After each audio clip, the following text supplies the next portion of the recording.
أعوذ بالله من الشيطان الرجيم بسم الله الرحمن الرحيم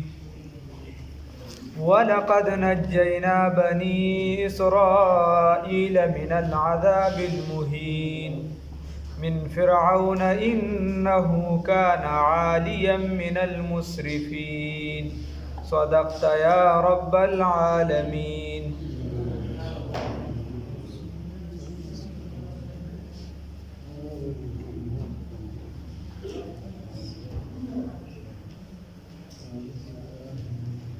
الله رب العزت مخکې ذکر وکړ د فرعونیانو. اوس دې آیات کې الله رب العزت فرمایي ولقد نجینا، و یقینا موږ نجات ورکړو بني اسرائیل ته من العذاب المهین، دغه عذاب شرمونکي نه یا رسوا کوونکي نه. نو دا رسوا کوونکي عذاب چې دا طبقاتي نظام داغي الله وجعل اهلها شيعا ګرځولیو د فرعون د مصر خلق طبقي سرمایدارانه نظام وغه ټول طبقي ګرځولیو. الله رب العزت فرمای دغه نم دغه بني اسرائیل بچ کړو من فرعون، د نظام د فرعون. انه یقینا دا فرعون انه کان یقینا دی عالیا سرکشی کونکی، علو کونکی، سرکشی کونکی، من المسرفین د زیاتی کونکو نه. ځان ته خدای وی د دینه بلوی سرکشی نو رسی، الله دې بچ کی. الله فرمای ولقد اخترناهم، او یقینا انتخاب کړی مو چاله نو دا هم ضمیر دا راځي د اخوا بنی اسرائیل ته. الله وی ولقد اخترناهم، یقینا مختار کړی مو، غوړه کړی مو، انتخاب مو کړیو د بنی اسرائیل علی علم، په سبب د علم د دیو چې دیتا یعنی یو بعضی علماء لیکلي چې 4000 انبیاء کرام چې دا په بنی اسرائیل کې راغلي 4000. نو په سبب د علم چې هغه علم د تورات د الله رب العزت فرمای او 3 کتاب چې دا 3 واړه نور کتابونه دا ټول په بنی اسرائیل کې راغلي. نو الله وی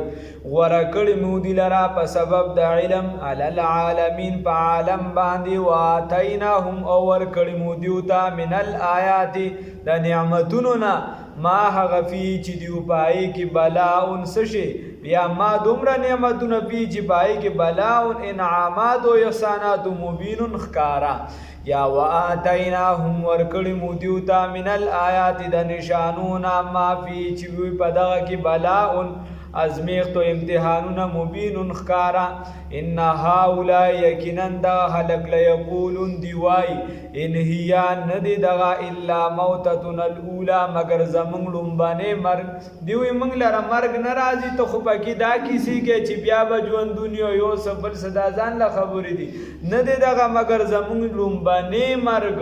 وما نحن بمنشرین، او نبیو منگا دوبارہ را پاسون کی، روبارہ با منگ نشو را پاسی دلی یا داسم لگی. ان هیا نو دغا دا زمون دا پیدایش نو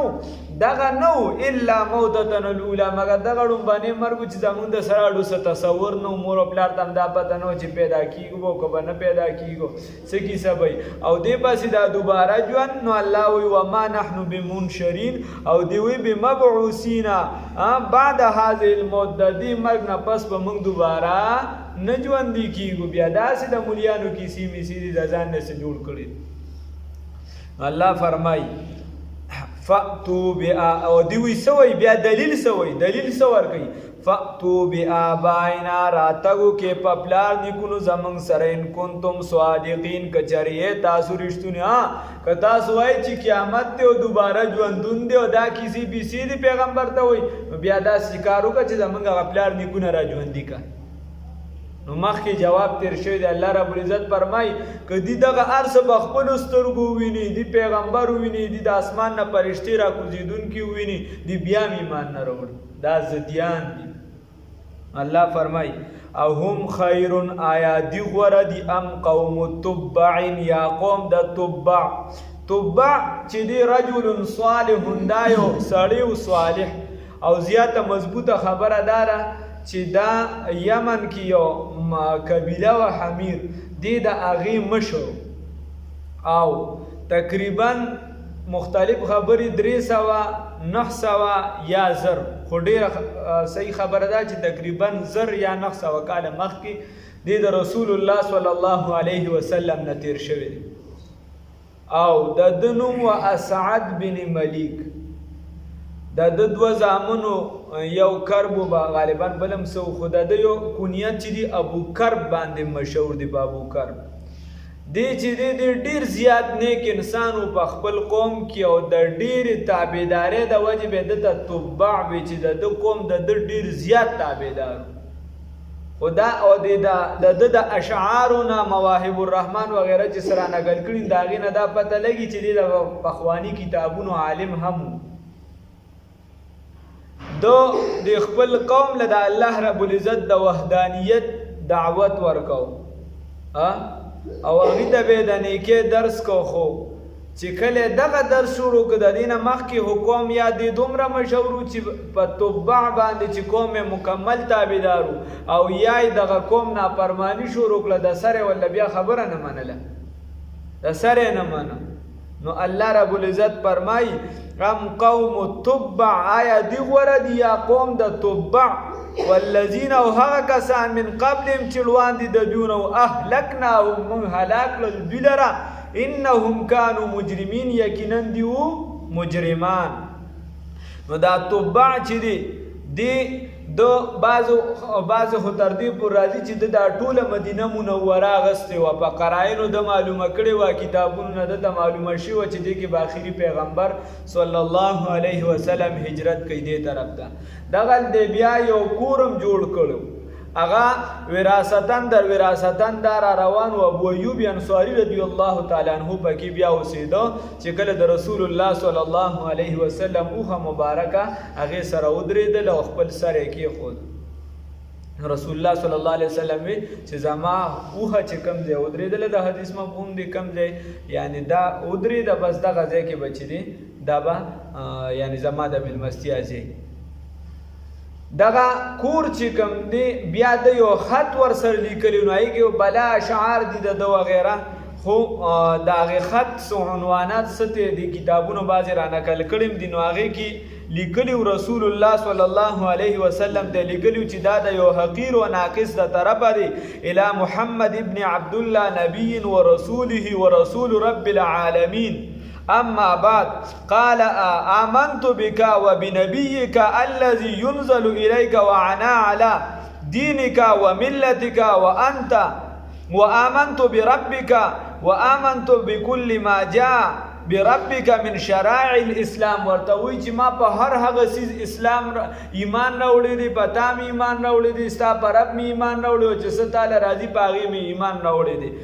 په شرایعو د اسلام مې ایمان راوړی فإن أدركتك فبها ونعمت که چرته مې ته وموندلې او ته زما په ژوند کې رالې نو ډېره ښه ده او بل ځای کې هم بیا د مواهب الرحمن کې ورسرې دي وایي که چرته زه وي ستا په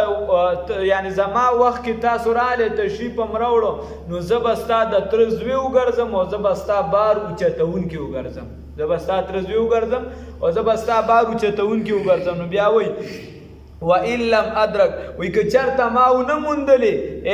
ادرکتو نو فشفع لي بیا زما دپاره ګورې سپارش وکړه ولا تنساني یوم القیامه د قیامت په ورځ ما مه هېروه ما د لوی مضبوطه خبره ده چې 900 یا 1000 کاله مخکې د چا نه تېر شوي دي د رسول الله صلی الله علیه وسلم نه ورته چې ګوره بیا ماله سپارش وکړه او ما مه هېروه د قیامت په ورځ باندې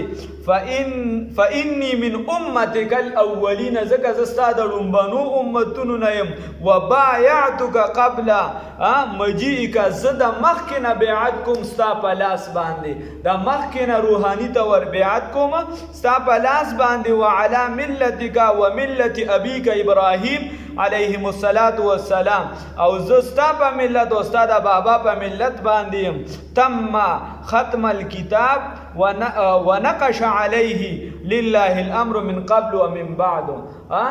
دغه خطه په دغه باندې ختم کو چې زستا په ملت او استاد نیکه په ملت باندې مګورې زما د پاره به سفارش کوي او بیا د خط د پاسه مهر لګاو او بیا پیولي کل چې سو لله الامر من قبل ومن بعد بیا اشعار وغیرہ لیکلي بایږي په من یلقاه فبلغ سلامي چې څوک ملو شو د رسول الله صلی الله علیه وسلم سره نو زما سلام ورته ورسوي نو ګور هغه دومره مدړوان د رسول الله صلی الله علیه وسلم سره عاشق دي او موت هو الحمدلله الله را دغه سعادت بغیر د وختن را نصیب کړی دي الله د رسول الله صلی الله علیه وسلم امتیان ګرځولیو هغه ول ټوله مدینه منوره لی کور ولا جوړي بیا خد دغه په نوم باندې را لېږي بیا د سوال کوي چې ګوره ما بنئ رہیو مونږ خدای پاک پکې داسې راوستیو این سعادت بزوری بازو نیستانه بخشد خدای بخشنده نو موږ له پکار دي چې د دې عزت وکړو او موږ له پکار دي چې په دې شکر ادا کړو الله رب العزت تر له توفیق راکړي وما خلقنا السماوات ومن ندی پیدا کړی زمک اسمانونو لرا والارض او زمک لرا وما بینهما وما هغه چې په منځ دیو کې دي لاعبین بلا فائدہ وما خلقناهما من ندی پیدا کړی دغه دواړو لرا الا بالحق مگر په حق سره یا للتحقیق د تحقیق د پاره تحقیق پکې کوله گیا پکې ریسرچ کوا خو خدای مې روا ولکن اکثرهم لیکن اکثر د دیو لا يعلمون نبويږي ان يوم الفصل یقینا ورځ د فیصله میقاتهم د دوی وعده دي سره شوی دا اجمعین د ټولو یوم په دغه ورځ باندې لا یغنی نشي بد پکول مولن یوم الګری عم مولن د بل مرګری نه شیئا حس دو یا لکا یوم الګری بد بل ملګری نه یو ورور بد بل رور نه پلار بد زوینا د ترزوی به د ترزوینا د ترزوی به د ترور لور نه وغیرہ دا کسی بیسی دا بنی هیڅوک به د یو بل نسر شي لر کولی ولا هم ينصرون نه به د دې امداد کولی شي خو الته تیر شي الا المتقون مگر متقیان بچی د دی به یو بل سره کیسه سمي الله رب العزت دې موږ متقیانو کې راولي الا من رحم الله مگر په هغه چا چې الله رب العزت رحم وکړي نو دا به څوک وي متقیان به وي نیکان به وي د الله خبندگان به وي مسلمانان بوي الله دې پکې راولي مگر هغه چې الله رب العزت پر رحم وکي انه یقینا دغه الله تعالی هو العزیز دا غالب دی الرحیم او رحم کوونکی دی